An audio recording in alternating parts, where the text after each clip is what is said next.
ನಮ್ಮಿಂದ ಎಂಥ ಪದಗಳು ಬರಬೇಕು ಅಂದರೆ ಎಂಥ ಪ್ರೋಸು ಪೊಯಿಟ್ರಿ ಆಗಿರಬೇಕು. ಆ ಪೊಯಿಟ್ರಿ ಎಷ್ಟು ಜೀವಂತವಾಗಿರುತ್ತೆ ಅಂದರೆ ಎಂಥ ಕಲ್ಲು ಹೃದಯನೂ ಕರಗಿಸ್ಬೇಕು, ನೀರಾಗಬೇಕು, ಕರಗಿ ಅವರಲ್ಲಿ ಒಂದು ಸ್ಫುರಿಸಬೇಕು, ಒಂದು ರೀತಿ ಭಾವನೆ ಏಳಬೇಕು.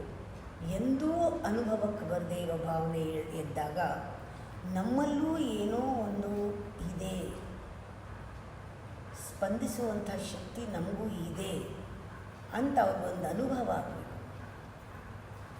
ಅವ್ರಿಗೆ ಏನೋ ಕೊಡಬೇಕು, ನಾವು ಮಾತಾಡಿದ್ರೆ ಯಾರಿಗಾದ್ರೂ ಏನಾದರೂ ಸಿಗಬೇಕು, ನಮ್ಮಿಂದ ಒಂದು ಬದಲಾವಣೆ ಬರಬೇಕು, ಪರಿವರ್ತನೆ ಆಗಬೇಕು.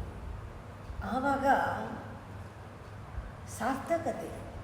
ನೀನು ಆಡಿದ್ದು ಅಥವಾ ಬರೆದಿದ್ದು ಅಥವಾ ಓದಿದ್ದು ಏನೇ ನಿನ್ನಿಂದ ಬಂದಿದ್ದು ಫುಲ್ಫಿಲ್ಮೆಂಟ್ ತಗೊಳತ್ತೆ, ಸಾರ್ಥಕವಾಗತ್ತೆ.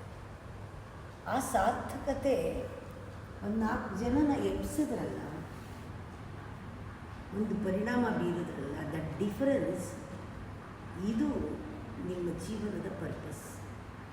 ಲೈಫ್ನಲ್ಲಿ ಪರ್ಪಸ್ ಏನು? ನೀನು ಏನಾದರೂ ಒಂದು ಬದಲಾವಣೆ ತಗೊಂಡು ಬರಬೇಕು, ನೀ ಏನಾದರೂ ಕೊಡಬೇಕು, ಅವ್ರಿಗೇನಾದರೂ ಸಿಗಬೇಕು. ಅದು ಬಿಟ್ಬಿಟ್ಟು ನಿನ್ನ ಪದಗಳು ಜೋಡಿಸಿ ಯಾವ ರೀತಿ ನಾನು ಎಲ್ಲರಿಗೂ ಢಂಗ್ ಬಡಿಸ್ಬಿಡ್ತೀನಿ ಅಂತ, ಎಲ್ಲರೂ ಮೂಗು ಮೇಲೆ ಬೆರಳಿಟ್ಕೊಳ್ಳೋ ಹಾಗೆ ನಾನು ಮಾತಾಡ್ತೀನಿ ಅಂದರೆ, ನಿನ್ನ ಪದಗಳು ಜೋರಾಗಿದ್ದು ಯಾವ ಅರ್ಥ ಆಗದೇ ಇದ್ದರು, ಏನು ಪ್ರಯೋಜನ ಆಗದೇ ಇದ್ದರು. ನೀನು ನಿನಗೇನೆ ಒಂದು ಡಂಗೂರ ಸಾರ್ಕೊಂಡಂಗೆ ಹೊರತು ಆ ಡಂಗೂರದ ಸದ್ದಲ್ಲಿ ಎಲ್ಲರೂ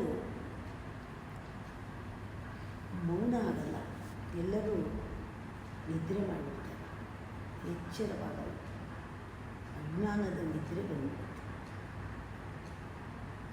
ನಿದ್ರೆ ಬಂದರೂ ಹಿತವಾದ ನಿದ್ರೆ ಬರಬೇಕು, ಜೋಗುಳ ಥರ ಇರಬೇಕು ಹಾಡು. when they listen to your lecture, it should be like a lullaby. ಬೇಡ ಅರ್ಥ ಆಗ್ತಾಯಿದೆ, ಅವ್ರು ಒಳ್ಳೆ ರಿಲ್ಯಾಕ್ಸ್ ಆಯ್ತಲ್ಲ, ಅಷ್ಟಾದರೂ ಸಿಗ್ತಲ್ಲ.